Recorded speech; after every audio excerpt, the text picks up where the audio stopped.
नमस्कार दोस्तों, मैं सोनू कुमार। आज हम एक ऐसे शब्द के बारे में बात करने वाले हैं जो सदियों से हमारी सोच में बैठा हुआ है। एक ऐसा शब्द जो सुनने में छोटा है लेकिन इसका असर बहुत गहरा है। पराई। क्यों लड़कियों को पराई कहा जाता है?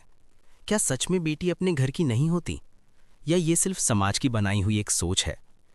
आज इस वीडियो में हम इस सच्चाई को गहराई से समझेंगे और अंत में एक ऐसा नजरिया देंगे जो आपकी सोच बदल देगा। सबसे पहले समझते हैं पराई शब्द का मतलब क्या है। पराई यानी जो अपनी नहीं है, जो किसी और की है, जिसका इस घर से कोई स्थायी रिश्ता नहीं है। अब सोचिए, एक बेटी जो इसी घर में पैदा हुई, यहीं पली बढ़ी, माँ बाप का प्यार पाया, वो अचानक पराई कैसे हो गई? क्या सिर्फ इसलिए कि इसकी शादी हो जाएगी? दोस्तों, असली वजह शुरू होती है हमारी परंपराओं से। हमारे समाज में सदियों से एक प्रथा चली आ रही है कि शादी के बाद लड़की अपने ससुराल चली जाती है, और यहीं से एक सोच पैदा हुई कि बेटी तो एक दिन चली जाएगी। बचपन से ही उसे कहा जाता है कि तुम तो पराया धन हो, एक दिन अपने घर चली जाओगी। लेकिन जरा सोचिए, जिस घर में वो जन्मी, क्या वो उसका घर नहीं है? क्या सिर्फ जगह बदलने से रिश्ते बदल जाते हैं?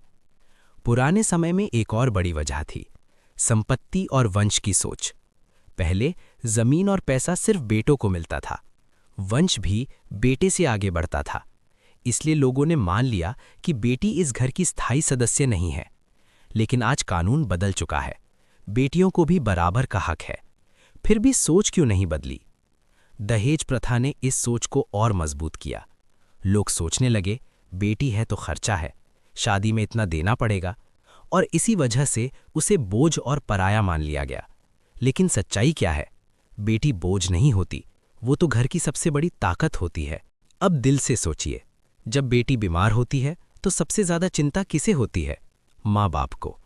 जब बेटी हंसती है तो घर में खुशियां कौन लाता है? वही बेटी। फिर वो पराई कैसे हो सकती है? एक बेटी दो घरों को जोड़ती है, अपने मायके को भी और ससुराल को भी। वो पराई नहीं, बल्कि दो घरों की शान होती है।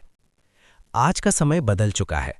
बेटियां माता पिता का सहारा बन रही हैं, करियर में आगे बढ़ रही हैं, परिवार का नाम रोशन कर रही हैं। आज कई बेटियां अपने माँ बाप का ध्यान बेटे से भी ज्यादा रखती हैं। तो फिर उन्हें पराया कहना क्या सही है? दोस्तों, सच्चाई बहुत सीधी है। पराई शब्द सिर्फ एक पुरानी सोच है जो अब बदलनी चाहिए। याद रखिए, बेटी कभी पराई नहीं होती, वो सिर्फ अपने रिश्तों का दायरा बढ़ाती है। अगर आपकी भी यही सोच है तो इस वीडियो को शेयर कीजिए ताकि और लोग भी समझ सकें।